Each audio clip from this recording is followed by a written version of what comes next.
So you're planning a trip to Vietnam. I know there's a lot to think about, so let me help you avoid the 6 biggest mistakes I see people make when traveling here. I'm an expat living here almost 6 years. I've made every one of these mistakes myself. Mistake number 1 has to do with riding motorbikes in Vietnam. It's definitely the coolest way to get around. There's nothing better than cruising mountain roads in the countryside, but you gotta know what you're doing. Too many foreigners rent motorbikes and end up having accidents because they can't handle the driving conditions. I drove a motorcycle for years back in America, and I was still terrified when I first got here. I need to bring that beard back. In the big cities, traffic is crazy and it's dangerous even for experienced riders. If you're new on a bike, I would avoid trying to drive in Hanoi or Ho Chi Minh City. I don't want to discourage you from renting a bike while you're here. Just make sure you're comfortable on the bike before you set off on some big adventure. So find some side streets or an empty parking lot and get used to handling the bike. Keep in mind that there's no easy way to drive legally in Vietnam. So if you do get pulled over, you're going to pay a fine of about $20. And if you have an accident, basic travel insurance isn't going to cover you. But getting around Da Nang isn't so bad. You'll get the hang of it. And if you don't want to drive, grab taxis are cheap and easy. Mistake number 2 is trying to see everything in one trip. A lot of people choose the wrong cities to visit or try to squeeze in too many stops into a short period of time. Vietnam is a big country with a lot of variety of places to see, but you're probably not going to be able to see them all. It would take you a month just to comfortably hit all the most common tourist spots. I'm going to do a full video soon breaking down how to get the most out of a 2 or 3 week itinerary, but for now, let me give you a couple of quick recommendations to get you started. Ho Chi Minh City and Hanoi are both loud, busy, chaotic cities. This is most likely where you're going to start or end your trip, and they're both really interesting places to see. Lots of great food, historical sites, but unless you like noise, traffic, pollution, you're going to be ready to get out of there after 2 days. When it comes to beach towns, there's a lot of good options. Phu Quoc is going to have good weather most of the year and really good for relaxing. Nha Trang is famous for snorkeling and scuba diving if you're into that. Mui Ne has sand dunes. You could drive ATVs and they're famous for kite surfing. Da Nang, where I'm at now, is close to Hoi An and probably has the most things to do overall. Each of these places has a different vibe, but they all have nice beaches. So if you're just planning on laying around and relaxing by the beach, just pick one spot. You don't need to see all of them. So for now, I would decide what's most important for you and plan your trip around that. So is it beach towns, historical sites, food, mountain towns, and nature? You're gonna wanna spend at least a few days in a place that you like. And every time you travel from one place to the next, you're throwing away a half day or full day that you could have explored a place longer. So don't move too fast, it's just gonna stress you out. So the third mistake people make is buying a SIM card at the airport. It's going to cost double or triple the price, and it might even stop working after a few days, even if you paid for a month up front. SIM cards from the airport are a ripoff, but you are going to want to have data when you first arrive.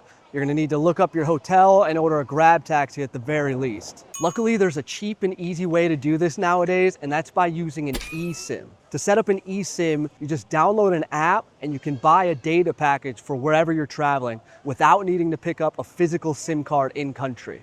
You can set it up in a few minutes beforehand and you'll have data immediately when you land at the airport. There's a great company called Air Alo, and I recommend them because they have the best prices I've seen, great reviews, and they use the strongest network in Vietnam. You can also use Air Alo all over the world. They have data packages for more than 200 countries. I recently spent a week in Thailand and I used Air Alo without issue.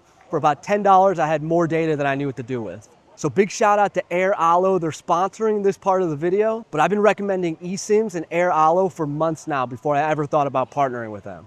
They have packages starting at less than $5 that'll get you through a week, or maybe $10 to $20 that'll last you a month in Vietnam. And you can get 15% off with the code TRAVIS15. I'll have everything linked in the description so you can check it out. Mistake number 4 is packing too much. This applies to most people traveling anywhere in the world, but specifically in Vietnam, you don't need to bring so much with you. You can get almost anything that you would need cheaper than you can get it in your home country, especially clothes. Vietnam is one of the biggest producers of clothes in the world, so if you need some extra outfits, a jacket, or shoes, you can pick it up while you're here. I only ever travel using a travel backpack like this. I moved my entire life to Vietnam with this backpack and 2 guitars. I can travel for a few weeks at a time with no problem. So I would pack a few outfits, a couple t-shirts and shorts, few pairs of underwear, swimsuit, comfortable pair of shoes, and good to go. This style of backpack is great. You can flip it open like a suitcase.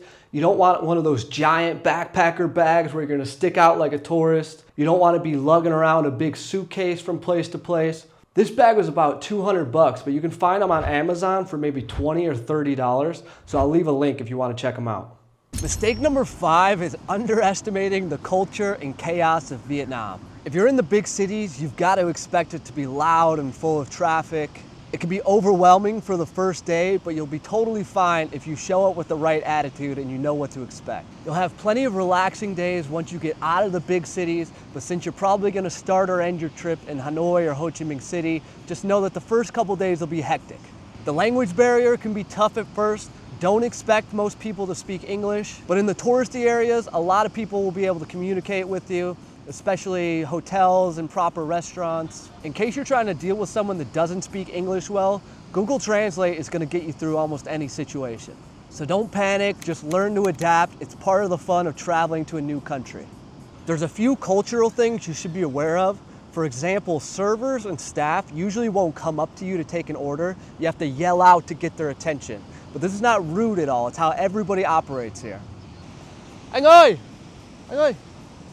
dạ, cho em một lon bia có Huda. Yeah, một lon bia và thêm một ly đá. You'll also notice that beer is almost always served warm, so you'll have to ask for a glass of ice if you want a cold drink. You'll pick these things up along the line as you go, and if you're like me, you might never drink a beer without ice again. Mistake number 6 is not eating enough Vietnamese food.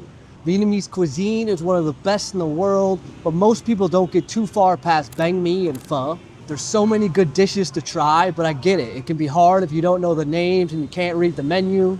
But a lot of times there might be pictures, or you just walk up. If you see a little cart like this, you just stop by and see what she's cooking. Even if you don't know what it is, order a bowl. You're probably gonna be pleasantly surprised. And worst case, if you get something crazy, you only wasted a couple dollars. This dish is called bún thịt nướng. So it's just noodles with some grilled meat on top, a couple veggies, herbs here and there.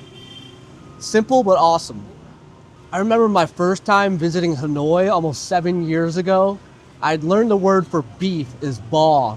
So I was at a little local joint. I just picked something random with bò on the menu. It came out crazy looking, purple, spiky, some kind of organs, maybe beef intestines. To this day, I still don't know what that dish was. I couldn't eat more than a bite of it, but it was still interesting to try. I've got a lot of videos about different Vietnamese dishes on my channel. You can check some of those out. For now, I appreciate you guys watching. I'll see you in the next one. Peace.